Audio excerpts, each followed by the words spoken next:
दोस्तों welcome to the फटाफट series. आज मैं आप लोगों के साथ बजट डिस्कस करने जा रहा हूं 2025-26 का, जो अभी रिसेंटली फाइनेंस मिनिस्टर ने प्रेजेंट किया ऑन द 1 February, राइट। और वैसे ये किस फाइनेंशियल ईयर का, 1 अप्रैल से लेके 2025 से लेके 31 मार्च 2026 तक का, that is the this financial year. इसको हम फाइनेंशियल ईयर कहते हैं। बजट जो कि पार्ट ऑफ फिस्कल पॉलिसी है, इसके बारे डिस्कस करेंगे, थॉरली डिस्कस करेंगे आज। बजट पर बहुत पॉसिबिलिटी है क्वेश्चंस आने के, क्योंकि ये पार्ट इकोनॉमिक्स का भी है और करंट अफेयर्स का भी है, right. So we will understand each and every aspect about the budget here, जो इस साल अनाउंस हुआ है, क्या क्या चीजें गवर्नमेंट के इनिशिएटिव्स है, everything we are going to discuss in this session. तो ध्यान से कॉपी पेन उठा के रखिए, क्योंकि आपको ये भी बताना है कहां पर क्या चीजें इंपॉर्टेंट है, right. Ministry of finance present करती है। आप सभी ने सुना भी होगा, विधान में article 112 talks about the budget. As such budget हमारे संविधान में मेंशन ही नहीं है। मेंशन है एनुअल फाइनेंशियल स्टेटमेंट, आपने ये भी सुना होगा वर्ड। और इसको प्रेजेंट करना संविधान ने तो कर्तव्य किसका दिखाया हुआ, राष्ट्रपति का। It's the president who is to put before the parliament the budget of the year, समझ गए जी। और वो भी प्रेजेंट लोकसभा में होता है। Everyone clear? We will understand each and every aspect, annual financial statement, ये सारी चीजें। अब जरा बात करते हैं जी, इस साल के बजट का फोकस क्या है, क्यों न्यूज में बहुत ज्यादा फोकस है। अगर हम बात करें, इस बजट ने इन चार चीजों को कहा इंजन्स ऑफ डेवलपमेंट। ये भी एक पॉसिबिलिटी है क्वेश्चन आने की।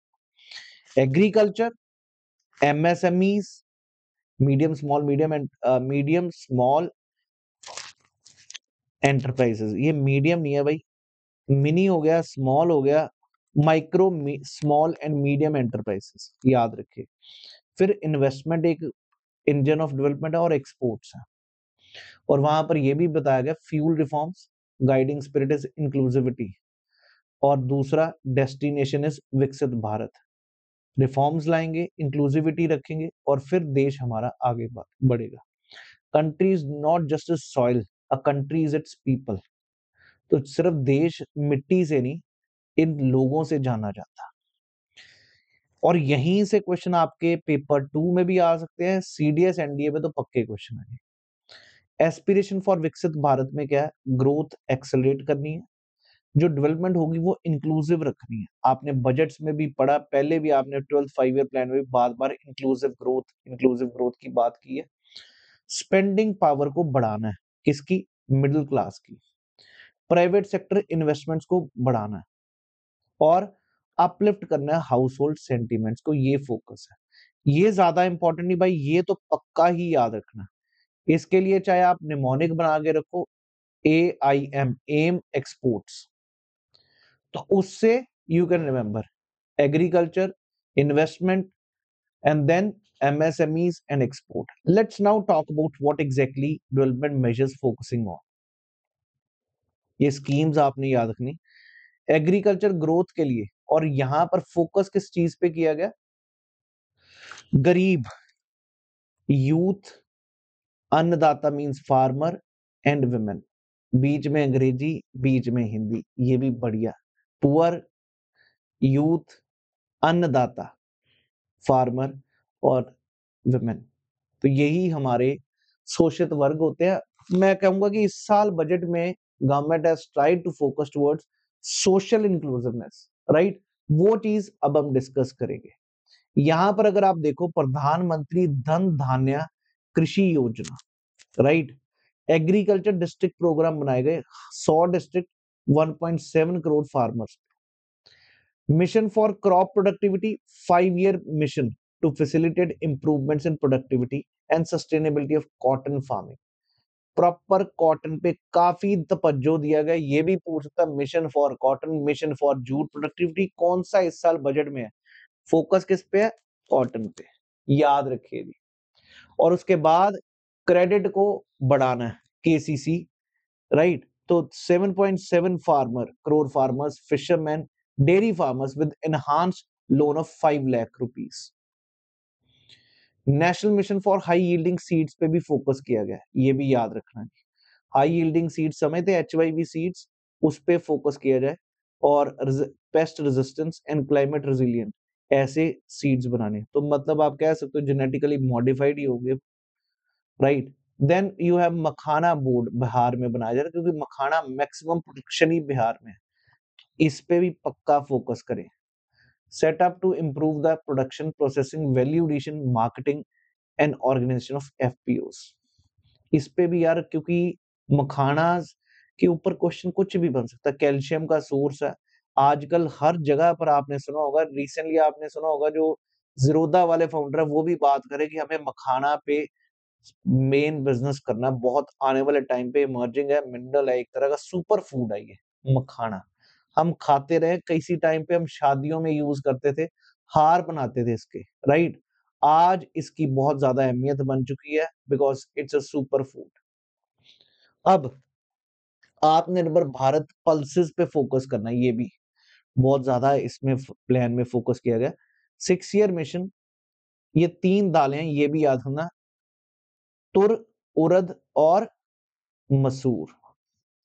मसूर याद रहेगा जी, तुम याद रखो, तुम, तुर, उड़द और मसूर। Commercial availability of climate resilient seeds, protein content बढ़ाएगा, प्रोडक्टिविटी और हार्वेस्ट स्टोरेज, स्टोरेज का जो प्रॉब्लम्स है फार्मर की, उसको सॉल्व करना। और उसके बाद इंडिया पोस्ट एज कैटलिस्ट, ये भी फोकस किया गया, जो पोस्टल डिपार्टमेंट है उसको रूरल इकोनॉमी में ज्यादा से ज्यादा इसको एज अ कैटलिस्ट यूज करे, ताकि इकोनॉमी ग्रो हो सके। Account services, DBT, direct benefit transfer, cash out, EMI, ये सब वहां से मिलेंगे। Insurance, even digital services will be through this India post. Development measures focusing on गरीब, यूथ, अन्नदाता, ये बार बार, ये भी पेपर में क्वेश्चन बनने का, भाई मैं बार बार कह रहा हूं, जैसे आपके पेपर में NCERT है ना, ठीक उसी प्रकार ये रेलेवेंट रखता है। तो याद रखना भाई, ज्ञान याद रख लो, निमोनिक, ये भी मैं हर चीज के निमोनिक बनाते जाऊंगा। ज्ञान, गरीब, यूथ, अन्नदाता और नारी। अब MSME को फोकस किया जा रहा है, माइक्रो स्मॉल मीडियम एंटरप्राइजेस को। मेक इन इंडिया प्रोग्राम भी माइक्रो स्मॉल एंटरप्राइजेस को मैं बहुत अच्छे से समझा पाऊं, क्योंकि यार ये एक ऐसा सेक्टर है जो ज्यादा ग्रो करना खुद भी नहीं चाहता, क्योंकि अभी टैक्स बैरियर्स कम होते, टैक्स का इनका कम लगता है। MSMEs बहुत, आपके आसपास साबुन की इंडस्ट्री होगी, चप्पलों की इंडस्ट्री होगी, जो लोकल वहां के लोकल इंडस्ट्रियलिस्ट है, राइट। तो दोज आर MSMEs, क्लियर है। और ये इस पर फोकस कर रही है सरकार, क्योंकि सभी को लांछन यही लगाते थे भाई, अडानी अंबानी, अब यहाँ पर फोकस है। क्रेडिट कार्ड दिए जाएंगे जी, कस्टमाइज क्रेडिट कार्ड, और जहां पर 5 लाख तक लिमिट होगी फॉर माइक्रो एंटरप्राइजेस, और कहां पर उद्यम पोर्टल पे वो रजिस्टर्ड होना चाहिए। और पहले साल हम 10 साल ऐसे कार्ड्स इशू करेंगे। फिर उसके बाद जो पहली बार ये एंटरप्रेन्योर्स होंगे, उनको 5 लाख फर्स्ट टाइम एंटरप्रेन्योर्स को दिया जाएगा, उसमें specially women, scheduled caste, scheduled tribes, clear है। और इसमें पहली बार ये चीज भी रखी गई है। पहले तो हम सुनते थे वुमेन, शेड्यूल का, schedule tribes, first time entrepreneurs को भी एक नई कैटेगरी बनाई, उसको दिया जाएगा। To provide loan up to 2 crore during the next 5 years, ये भी फोकस करिएगा जी। 5 lakh first time entrepreneurs, women, ये सबको मिलेगा जी, ये याद रखना। और कितना, लोन अप टू 2 करोड़, ये भी फोकस करना, कितने करोड़ तक, और 5 लाख को दिया जाएगा। जो क्रेडिट कार्ड वाला अलग है, ये अलग है जी। अब आगे बात, फर्स्ट टाइम एंटरप्रेन्योर्स अलग कैटेगरी नहीं है, उनमें औरतें, शेड्यूल कास्ट, शेड्यूल ट्राइब को ये मिलेगा जी। Manufacturing mission with the mandate to focus on ease and cost of doing business, future ready for workforce. उसके बाद vibrant dynamic MSME, availability of technology, quality products, clean tech manufacturing for climate friendly development. अब labour intensive sectors में भी focus किया गया, leather sector को, footwear और leather sector को, employment for 22 lakh person, turnover of around 4 lakh crore, exports 1.1 lakh crore. Toy sector पे बार बार मोदी जी ने पहले भी फोकस किया, हमें टॉयज को मेड इन इंडिया ब्रांड बहुत बड़ा बनाना है, क्लस्टर्स बनाने हैं, स्किल्स बनाने हैं, and manufacturing ecosystem that will create high quality unique innovative sustainable toys to represent made in India. उसके बाद support for processing, food processing, national institute of food technology कहां पर खुलेगा जी? ये मार्क करिए, बिहार। मैं कह जी फोकस पूरा बिहार पे, नीतीश जी का बिल्कुल जादू चल पड़ा। Enhanced income for farmers, skilling, entrepreneurship and employment opportunities, याद रखिएगा जी। अब ये जो significant enhancement of credit availability है, पहले एमएसएमई को 5 दिया जाता है, अब उसको 10 दिया गया क्रेडिट गारंटी करोड़ में। स्टार्टअप्स को 10 दिया जाता था, अब गारंटी कितनी दी गई? 20 करोड़ की। एक्सपोर्टर जो होगा एमएसएमई, जो एक्सपोर्ट का काम करेगा, उसको भी 20 करोड़ का लॉन्ग टर्म लोन मिलेगा। ये तो शॉर्ट टर्म थे क्रेडिट गारंटी, ये लोन मिलेगा अप टू 20 करोड़, ये भी पक्का। इस पर भी मेरे दोस्तों क्वेश्चन आने के चांसेस हैं जी। अभी रिसेंटली माइक्रो एंटरप्राइजेस कौन सी होगी जिसमें 2.5 करोड़ की इन्वेस्टमेंट है और टर्नओवर कितनी? 10 करोड़ की, तो डेफिनेशन चेंज की गई है। उसके बाद 25 करोड़ की अगर है तो वो स्मॉल एंटरप्राइज है और 100, उसके बाद 125 है तो 500। वैसे अगर आप रेशियो चेक करो, इसको स्क्वायर ही किया, मतलब 2.5 को 10 के साथ मल्टीप्लाई किया तो बन गया 25, 10 को मल्टीप्लाई किया तो बन गया 100।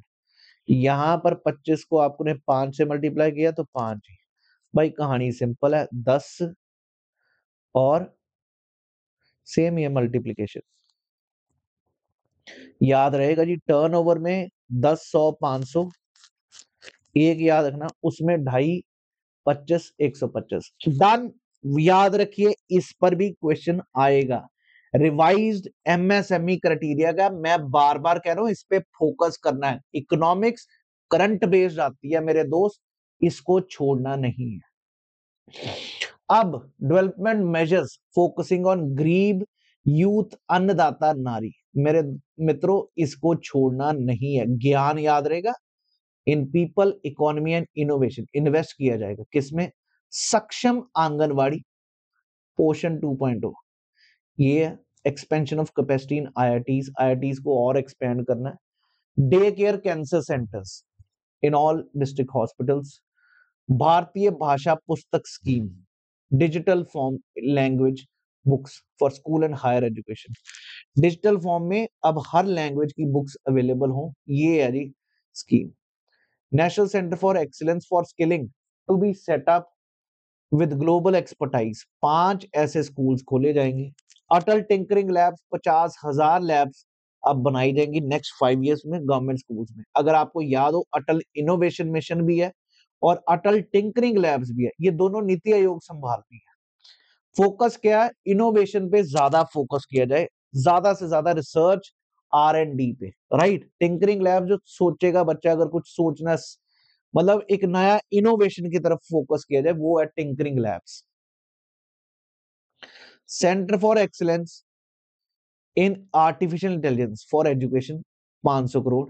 Broadband connectivity to be provided to all secondary schools and primary health centres in rural area. Then you have expansion of medical education, 10,000 additional seats with the goal of adding 75,000 seats in the next 5 years. Prime Minister Swanidhi to be revamped with enhanced loans from banks, UPI linked credit cards and this thing। ये स्वनिधि की full form check करके जल्दी लिखिए, और स्वनिधि है क्या? UPI linked credit cards और capacity building support, online platform workers, clear है जी। इन ई श्रम पोर्टल और हेल्थ केयर फॉर प्रधानमंत्री जन आरोग्य योजना, इसमें स्पेशली आपको याद होगा गिग वर्कर्स को भी फोकस किया गया। अभी बात करें support to state for infrastructure, 1.5 lakh crore का 50 year interest free loans to states for capital expenditure, right. Investment incentives for reforms, Jal Jeevan mission 100% coverage होगी और 2028 तक का एक्सटेंडेड है। ये भी याद रखना 2028 100% coverage. Power reforms, power sector में डिस्ट्रीब्यूशन रिफॉर्म्स चाहिए, augment of intra state transmission हो, ज्यादा से ज्यादा ऑगमेंट मतलब बढ़ाना है, borrowing 0.5% of GSDP to states, bank capital to 10 lakh crore in new projects, urban challenge fund 1 lakh crore to implement the proposals for cities as growth hubs, creative redevelopment, water and sanitation, ये देखेंगे जी। अब आपको पता ही है, उड़ान उड़े देश का आम नागरिक, 120 new destinations carry 4 crore passengers in the next 10 years।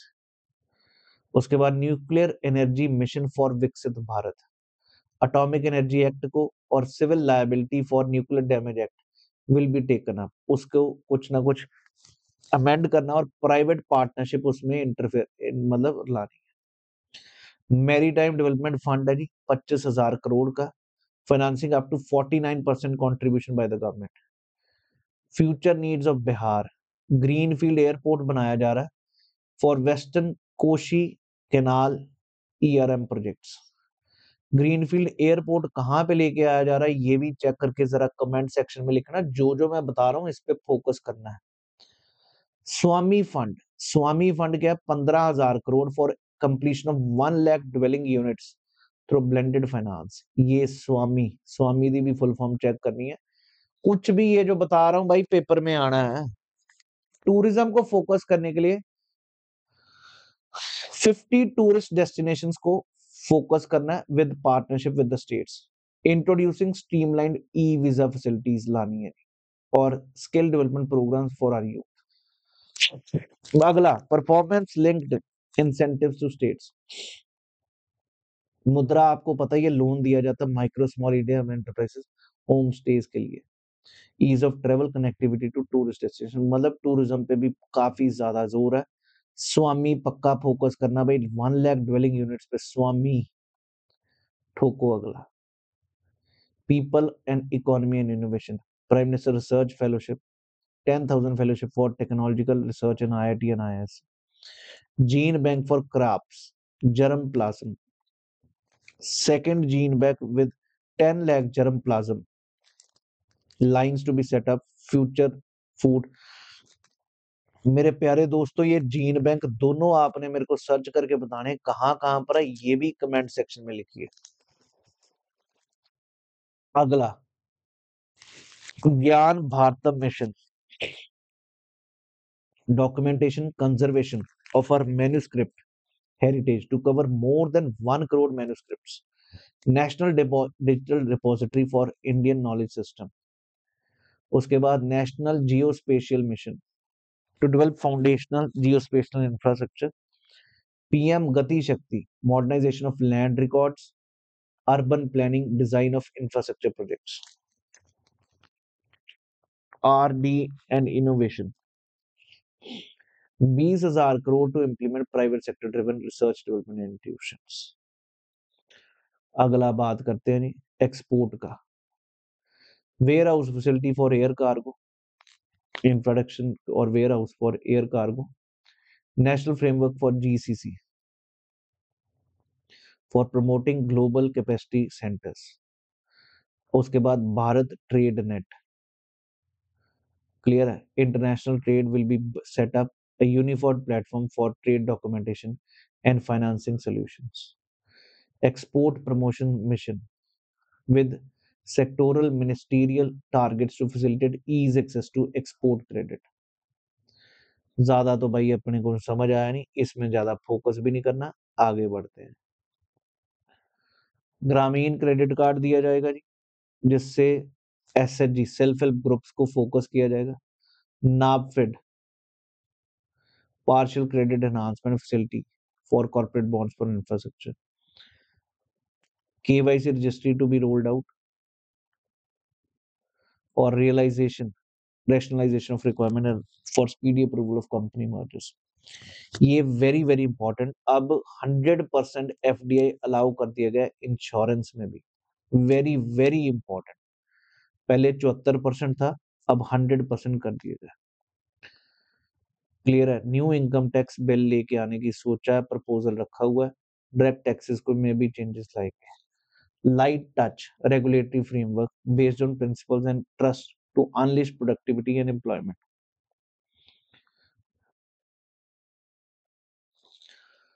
Clear है जी? To decriminalize more than 100 provisions in various laws. जो पुराने कानून है जिसमें जबरदस्ती क्रिमिनलाइज कर रखा है जो कि होना नहीं चाहिए, उनको खत्म किया जाए। FSDC mechanism to evaluate impact of current financial regulations and subsidiary instructions along with framework to enhance their responsiveness. अब जरा बात करते हैं जी अगला, indirect tax proposals, rationalization of customs tariff structure, like removal of 7 tariff rates, not more than one cess of surcharge, or apply equivalent cess to maintain effective duty incidence on most items, lower cess on certain items.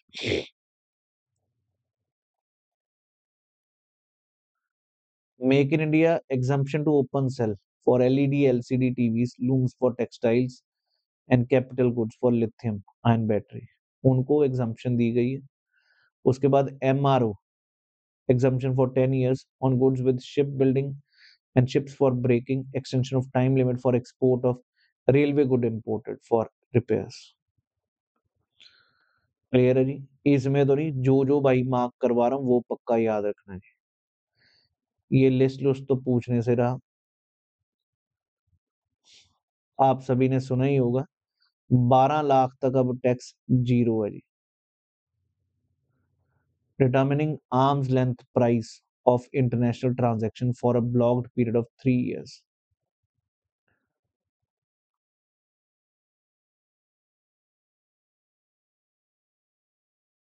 Senior citizen के लिए doubled 50,000 से 1 लाख, और जो annual limit थी 2.5 lakh 2.4 lakh on rent, it has been decreased to 6 lakh.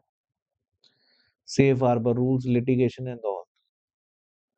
बढ़ते हैं आगे, encouraging voluntary compliance, encouraging reducing compliance burden. ये कुछ नहीं अपने को देखना, ये है जी पेपर में आना, मार्क कर लीजिए, पक्का आना है। हमारे भारत में सबसे ज्यादा कलेक्शन कहां से हो रही है, समझ गए? ये लिखा हुआ रूपी कम्स फ्रॉम, इनकम टैक्स का तो पता चल रहा है, एक्साइज का भी पता चल रहा है, जीएसटी एंड अदर टैक्सेस में भी काफी बढ़ोतरी हो चुकी है। कॉर्पोरेट टैक्स में 17% है, बहुत बड़ा नहीं, कॉर्पोरेट टैक्स तो कम हो गया in comparison to income tax. सबसे ज्यादा आ रहे बोरोइंग से और other liabilities, very very very important, पक्का आना क्वेश्चन, ठोक के रख देना, मैं बार बार कह रहा हूँ। क्लियर है जी? नॉन डेप्ट कैपिटल, ये कल को ये ऑर्डर भी पूछ ले तो आपको पता होना चाहिए। बोरोइंग वाला तो समझ आ गया, इनकम टैक्स भी समझ आ गया, उसके बाद है कॉर्पोरेट टैक्स, समझ गए? फिर है जीएसटी वाला, जो कि चलिए, सबसे ज्यादा पेमेंट्स जा किधर रही हैं ये भी चेक करना है।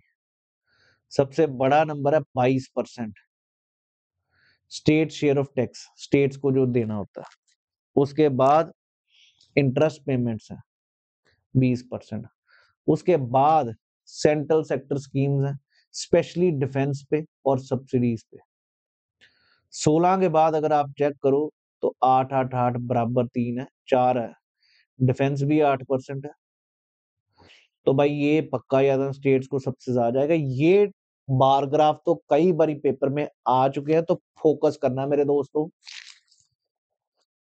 भूलना नहीं है, फोकस करते रहना। ये टेबल चार्ट लेने हैं, है कुछ नहीं मुश्किल, बैग है, डायग्राम ने दिल ही खुश कर दिया। और ये जब आज फिस्कल पॉलिसी जब पढ़ोगे तो आपको और समझ आएगा। रिसिप्ट्स, रेवेन्यू रिसिप्ट्स और कैपिटल रिसिप्ट्स।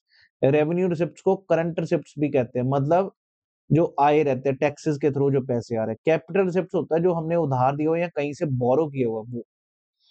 तो अगर आप चेक करो तो मेरे दोस्तों, हमारा कैपिटल रिसिप्ट्स कम हुआ,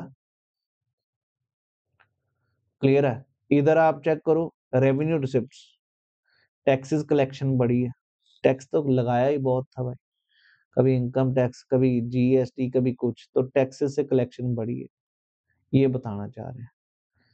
डन है जी। चलिए फिर REB मन्ने नहीं समझ आया कि बजट, नहीं यार, ये BRE खून पे इन्होंने लिखा गया, चेक करके बताना। उसके बाद effective capital expenditure, revenue expenditure भी समझ आ रहा है। एक्सपेंडिचर भी सबसे ज्यादा अभी तक का इधर ही हुआ जी, 25-26 में, ये सालों के साथ कंपेयर किया। रॉबस्ट इकोनॉमिक फाउंडेशंस, जो डेफिसिट है हमारा गिरा जी, खूब गिर रहे हैं, 0.8% हो गया जी। अगर आप देखो 25-26 में तो होना है, 24-25 का इतना हुआ, और ये है जी 21-22 का 3.3 से गिर के प्राइमरी डेफिसिट इतना। और यही टर्म्स तो पूछता जी GDP की, कौन कौन सा है, ये तीनों डेफिसिट आपको फिस्कल पॉलिसी में पढ़ने आते हैं। फिस्कल डेफिसिट हो गया, रेवेन्यू डेफिसिट हो गया, इफेक्टिव रेवेन्यू डेफिसिट और प्राइमरी डेफिसिट, ये फिस्कल पॉलिसी के टॉपिक में हम पढ़ेंगे जी। इस समय समझाता रहूंगा तो फिर आपने पढ़ लिया। डन है जी। सबसे ज्यादा एक्सपेंडिचर भारत का कहां पर है? डिफेंस का। उसके बाद रूरल डेवलपमेंट में है जी, तकरीबन आधा ही समझ लो। उसके बाद होम अफेयर्स में, एग्रीकल्चर में, एजुकेशन में, हेल्थ में, अर्बन डेवलपमेंट। मैं कह जी लाइन बढ़ती जा रही है, आखिरी लाइन थी, माशाल्लाह ठोक दो, DRH। ये ऑर्डर भी याद कर ले तो कोई चक्कर नहीं। EH,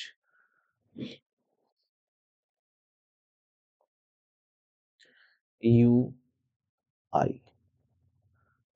मैं कह जी एनर्जी में हाईवे,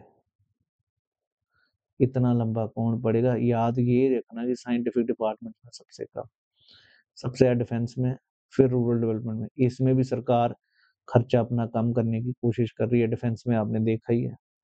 रूरल डेवलपमेंट में क्योंकि रूरल इंडिया ही सारा रूरल है तो क्या करें, होम अफेयर्स पे फोकस किया, पुलिस, ये सारी चीजों पे।